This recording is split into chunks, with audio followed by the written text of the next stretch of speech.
Praise the Lord. आप सबको जय मसीह की। मैं परमेश्वर का धन्यवाद देता हूँ एक बार फिर से आज का दिन दिखाने के लिए। प्रभु ने हमें एक और दिन दिया है ताकि हम उसकी महिमा करें, उसका गुणगान करें, उसकी तारीफ करें। पता चल गया है कि उपवास कब से शुरू हैं, और जैसे कि आज आप जानते हैं 4 मार्च है और कल 5 तारीख है, बुधवार है कल, और कल से ही पारंपरिक उपवास शुरू है।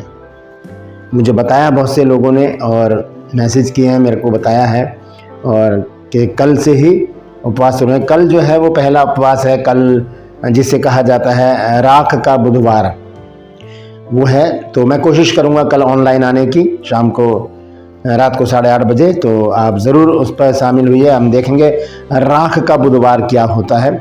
हम रात को 8:30 बजे ऑनलाइन आऊँगा मैं, तब हम उसमें जानेंगे, ठीक है। तो आज का जो संदेश है वो कल जो शुरू हो रहे हैं उपवास उसी पर है, क्योंकि कुछ लोगों ने मेरे से पूछा है। एक बहन है वो कह रही है कि हम जब उपवास रखते हैं, भूखे रहते हैं, तो अगर भूख लगे तो हम खा लें। बड़ा अजीब सा सवाल है ये। और एक भाई ने पूछा है क्या हम उपवास में ढोलक झांझ बजा सकते हैं। ये मातम थोड़ी बना रहे हैं हम, मातम थोड़ी, कोई मर थोड़ी गया है कि हम ढोलक नहीं बजाएंगे। कोई अगर पड़ोस में किसी की डेथ हो जाती है और जब हम आराधना स्तुति करते हैं तो हम ढोलक वगैरह उस समय नहीं बजाते कि वहाँ पर अच्छा संदेश नहीं जाएगा कि हमारे यहाँ तो कोई किसी की डेथ हो गई है और ये ढोलक बजा रहे, वो चीज़ अलग है।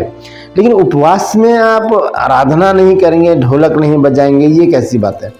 ये तो अटपटी सी बात है कि आप पूछ रहे हैं कि क्या हम उपवास में ऐसा कर सकते हैं। उपवास रखना, उपवास में रहना या उपवास के विषय में जानना, ये सारी बातें आत्मिक बातें, और आत्मिक बातों में हम कभी भी सांसारिक बातों को नहीं ला सकते।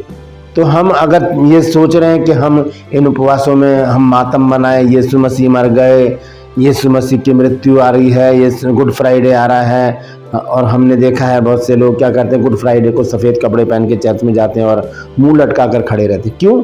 यीशु मसीह तो जिंदा है, यीशु मसीह तो आज भी जीवित है, वो अपने पिता के दाहिने हाथ पर बैठे हैं और वो फिर से आने वाले हैं। हम क्यों मातम मनाएं, हम तो खुश रहेंगे।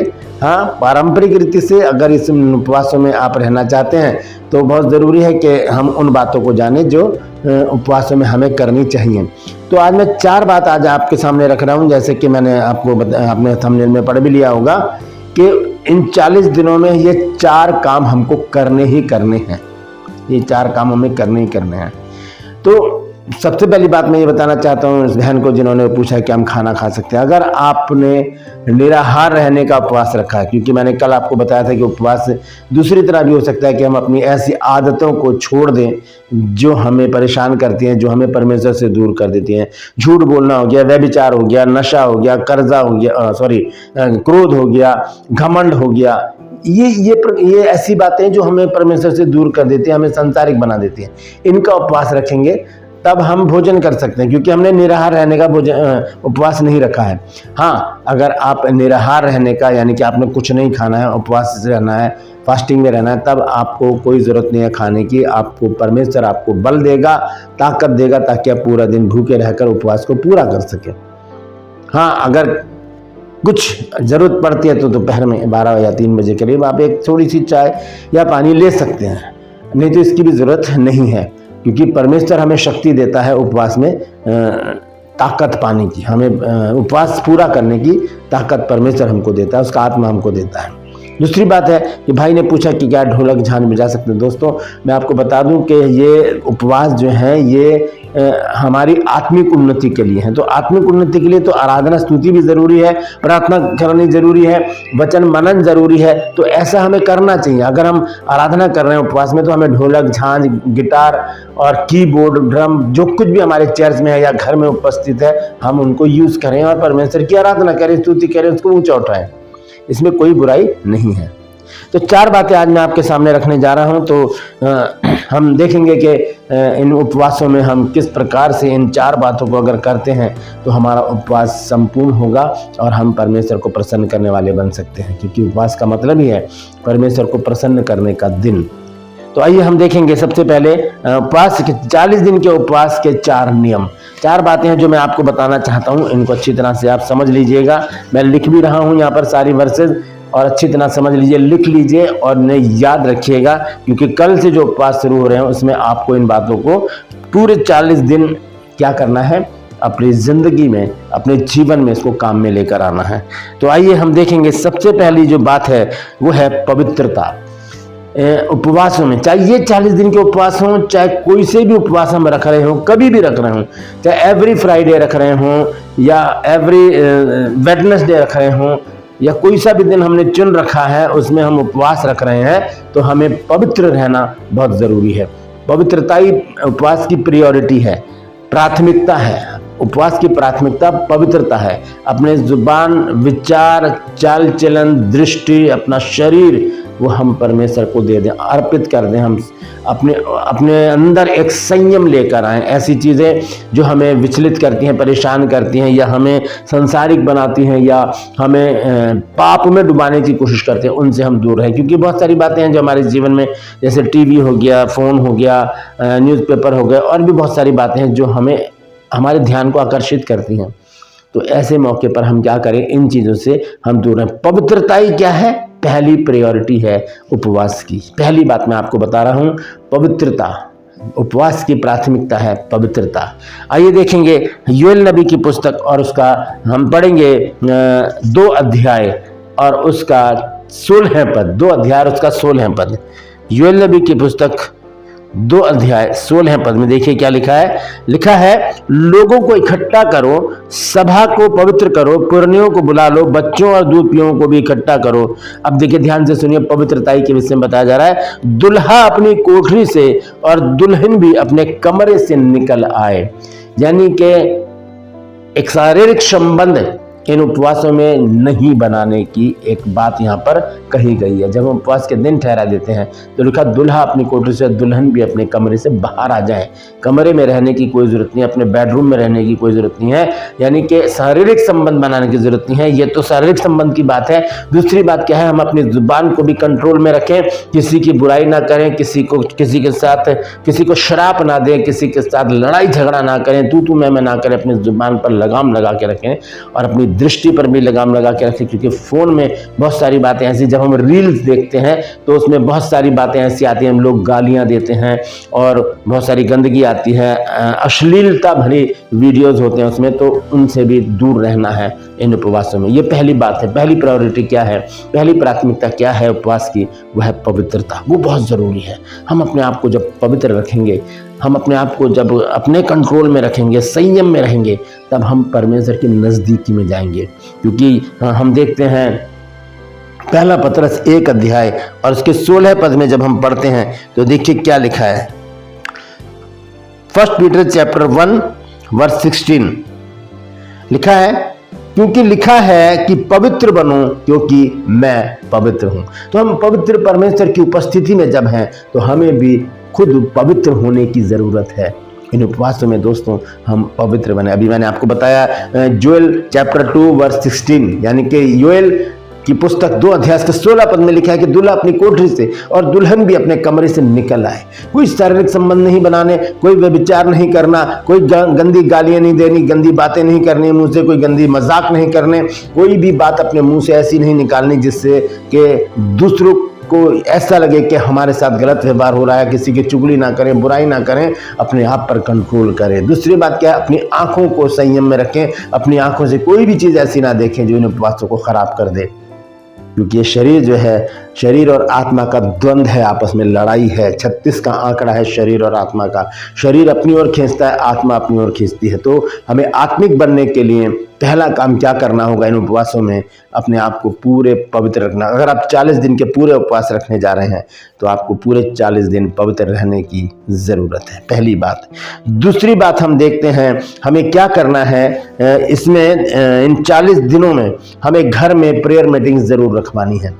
पास्टर जी से बात करें, क्योंकि मैं जानता हूं कि हर चर्च में होता है, हर चर्च में होता है कि जो पास्टर लोग होते हैं लिस्ट बना लेते हैं और फिर हर घर में जाकर प्रार्थना करते हैं। बाय द वे, अगर आपका नाम मिस हो गया है तो आप अपने पास्टर से बात करें, उनसे कहें कि मेरा नाम नहीं है इसमें, मैं भी अपने घर में प्रार्थना करवाना चाहती हूँ, मैं भी अपने घर में प्रार्थना कराना चाहता हूँ। इन उपवासों में आप हमारे घर आएँ ताकि परमेश्वर की आशीष हमारे घर में आए, परमेश्वर खुद हमारे घर में आए और हम एक अच्छा जीवन महसूस कर सकें। तो एक मीटिंग घर में रखनी बहुत जरूरी है। आइए दोबारा से देखते हैं योएल नबी की पुस्तक 2 अध्याय 16 पद। जोएल चैप्टर 2 वर्स 16, देखिए यहां पर इसी बात को लिखा गया है। 2 की 16 आयत लिखा है, लोगों को इकट्ठा करो, सभा को पवित्र करो, पुरनियों को बुला लो, बच्चों और दूतियों को भी इकट्ठा करो। दूल्हा अपनी कोठरी से और दुल्हन अपनी कमरे से निकल आए। कहाँ पर? मीटिंग में। जब हम घर में मीटिंग करते हैं, उपवास का दिन है, हम पास्टर जी को बुलाएं, चर्च के लोगों को बुलाएं और एक अच्छी गैदरिंग हो, आराधना हो, स्तुति हो, परमेश्वर की महिमा हो, वचन का प्रचार हो, और उसके बाद जब उपवास जब समाप्त हो, जब शाम के टाइम जब ये मीटिंग हो, उसके बाद भोजन का प्रबंध हो या कुछ भी हो, स्नैक्स वगैरह जो कुछ भी हो, चाय पानी कुछ भी रखा गया है, वो सब प्रभु को धन्यवाद देकर इसको ग्रहण करें, क्योंकि ये सभा बहुत ज़रूरी है। यहाँ पर लिखा है कि सभा का प्रचार करो, लोगों को बताओ, जो आपके रिश्तेदार हैं, जो आपके दोस्त, उनको भी बुला लीजिए कि आइए आज हमारे घर में उपवास की मीटिंग है।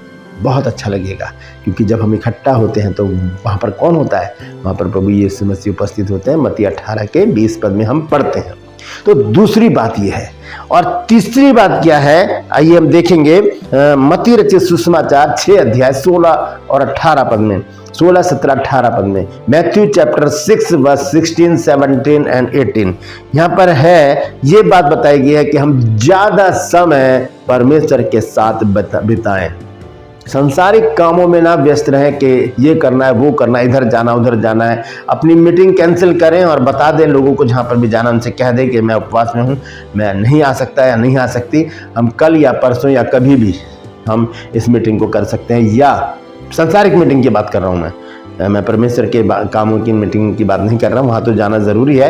लेकिन संसारिक काम अगर हमें पड़ जाता है, कोई हमें बुला रहा है, किसी के रिश्ता के लिए जा रहे हैं या किसी और बात के लिए जा रहे हैं, तो वहाँ पर हम मना कर दें क्या कि अभी हम नहीं आ सकते, क्योंकि अभी हम उपवास में चल रहे हैं, हमें परमेश्वर को समय देना बहुत ज़रूरी है।